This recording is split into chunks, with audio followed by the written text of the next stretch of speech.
Hello, this is Roger with A Little Bit at a Time. This is a dog positioning box, a training aid in the dog sport of rally or obedience. Uh, and this is a box I am going to be carving. I made the box the other day. There's our two dogs' names on it, Carly and Reese.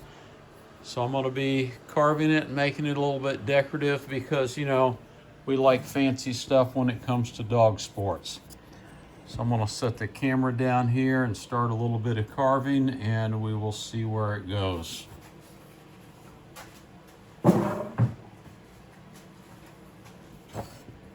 I don't cut or edit videos because I don't know how. And quite frankly, I'm probably a little bit too lazy at it. So we're going to put a clamp on here. Get up here, I am going to get a V-tool out, and I'm going to start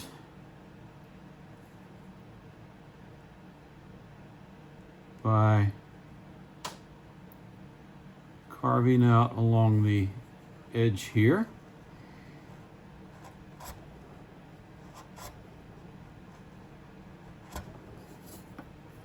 To do the outline of the name.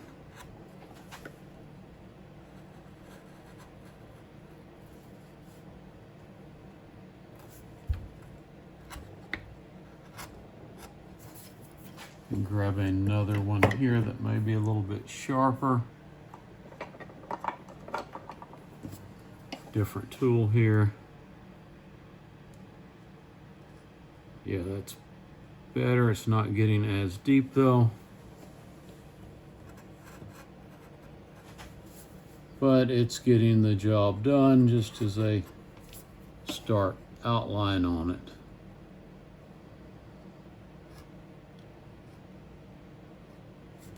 And I am working right to left, or backwards as you might say, because I don't want my hand to rub off any of the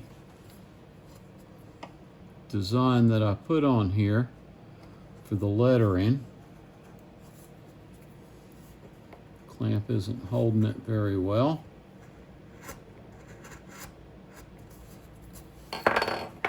I printed out the name on the computer on a piece of paper, and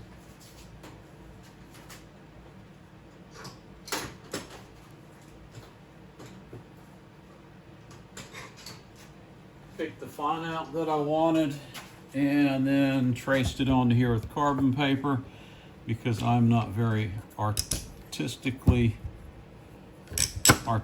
when it comes to drawing and stuff like that. So I'm just going to change the clamp out here to make it a little bit more sturdy as I carve, to where hopefully the workpiece will stay steadier. Yep, that's a lot better. To where I won't make as many mistakes or have the chisel slip and gouge myself, which wouldn't be the first time.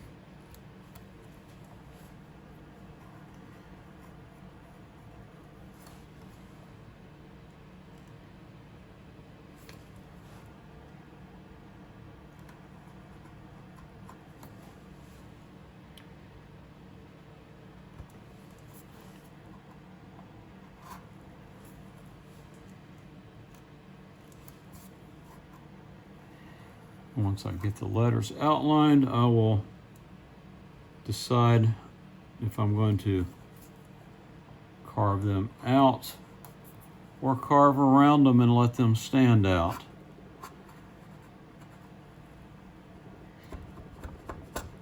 Or just leave them like this, and when I stain it, let the dark stain just go in the outline of the letters, which may be what I am going to do, since I'm under a little bit of a time crunch to get this done in time for training next week, and everything's got to dry and it's got to have several coats of polyurethane on it, so on and so forth, because those dog paws are going to take a while on the other part.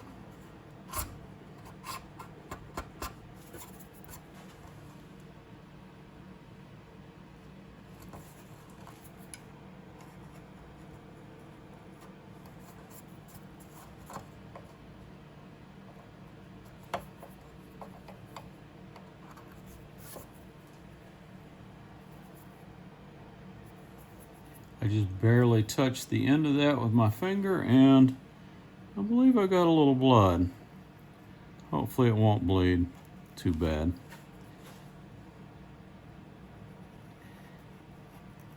And it's kind of like a razor cut if you take a razor blade and run your finger across it. Because these tools are razor sharp, if I did my job properly when I sharpened them. That's why you always want to keep your hands back behind the tools, because if they slip or a piece of wood breaks out, you learn very quickly how fast the tool will move and jump and bite you.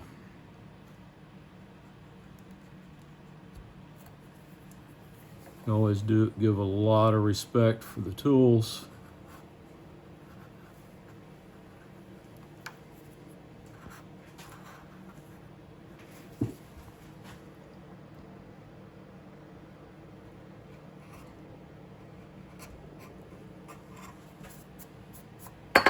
And I seem to be bleeding, so I thought I kept Band-Aids handy, but I guess I'm out.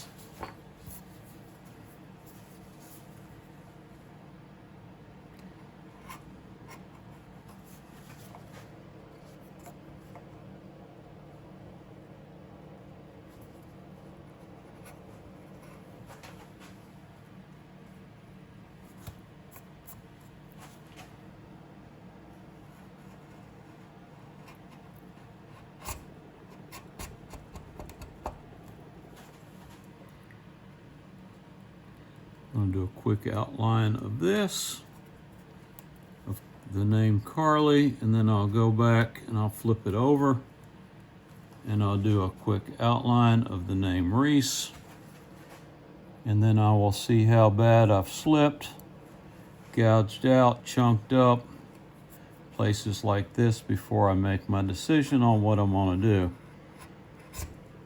Because as you're doing wood, sometimes you hit soft wood and you'll see the tool move quickly, and then you'll hit hard tool where it doesn't, or hit hardwood where it doesn't move as quickly, and then you're pushing real hard through that, and then all of a sudden it just screams across the wood and you've gone too far. But that's the nature of cutting wood. Like this area right through here is real thin, or real soft. Like right there, I just skeeted that out a little bit.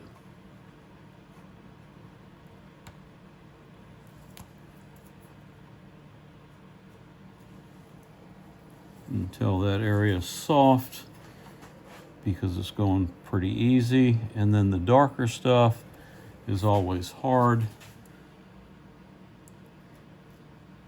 This wood, I believe, is poplar. I think, I can't remember what wood it is. It could be pine, I'm not sure. It was a piece of 1x3 that I picked up, of finished wood that I picked up from Lowe's, because I did not want to cut and use plywood on the sides of the box, because this was much easier to buy the piece already pre-cut to the thickness that I needed it, so to speak, or the height. Okay, Carly is done. Oh, almost forgot the A there.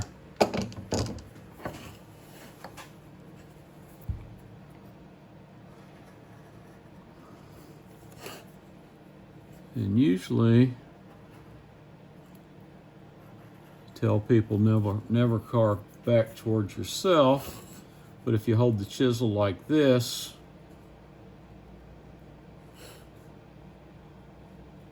it's a little harder to cut yourself because you don't have a whole lot of room to travel. You just have to be careful of your wrist there, where yes, there is a major artery there. But I don't cut back towards myself that often, so hopefully I'll be more mindful of that. If I'm using knives, I do wear carving gloves because I am prone to cut myself with the knives. And carving gloves and personal protection is just good practice.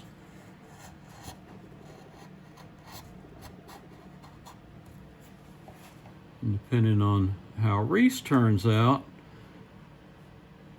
I may carve the sides different.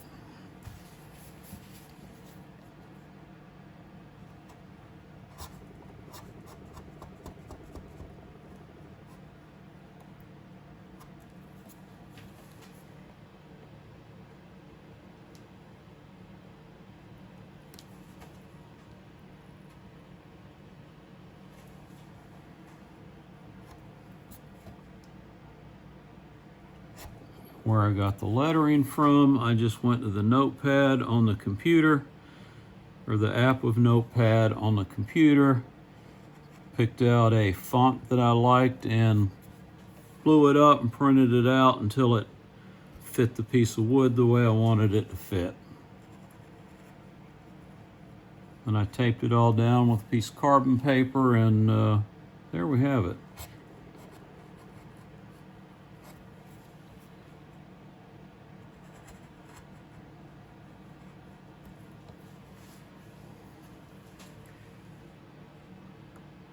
You gotta love curves. I'm sure there's a better place to start on curves, and some people start at the one. See how that slipped out? Because I hit that soft.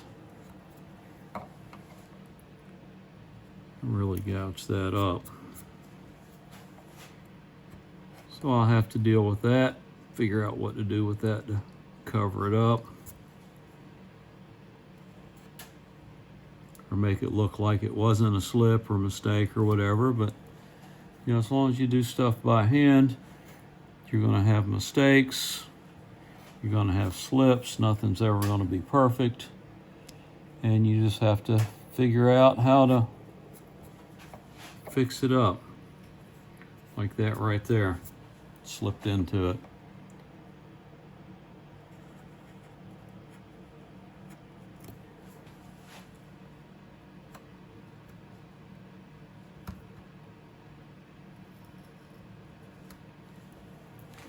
Well, that got soft.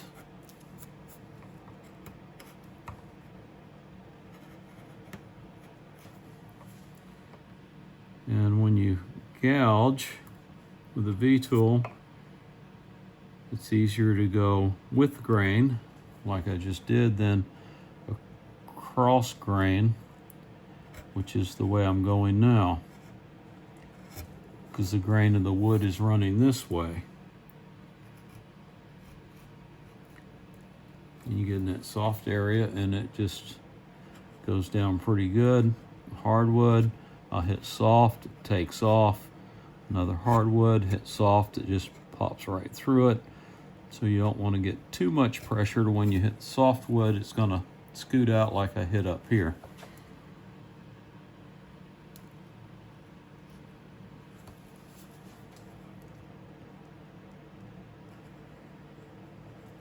So now I've got to figure out, or like that, when I hit that softwood right there, it just went right on through. Because I hit the edge of this harder wood here, where it's darker, and then when I got to the edge of that, it just gave way into softwood. That's also why you don't put your hands in front of it while you're using the gouge, because it'll bite you.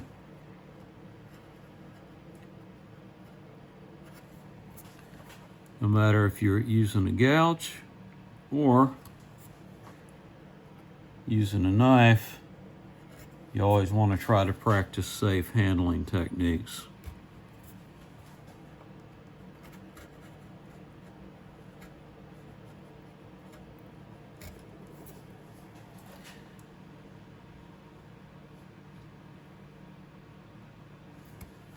And if you ever get to a point where you're holding a knife funny or a gouge funny and you go, you know, if this slips, it's really going to cut me bad, or it's going to hurt bad when this slips, and you're pushing real hard, well, guess what? It's fixing to slip and cut you.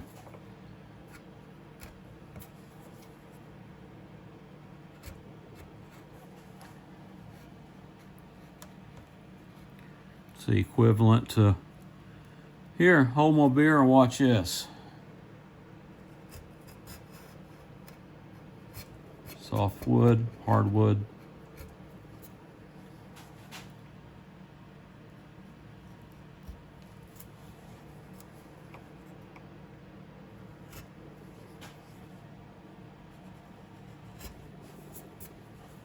See, I just slipped right past there when I hit the grain, so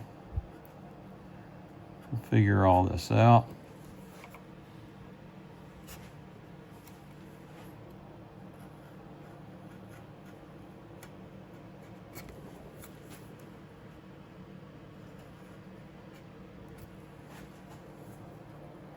This is starting off soft here.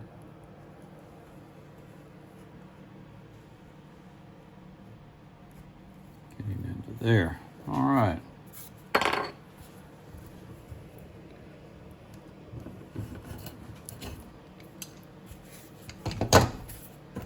So now I've got Reese there, Carly there. So now I've got to make a decision on how to go back and clean all that up and make it look pretty. And after I do that and get started on it, I'll come back and do another video on it.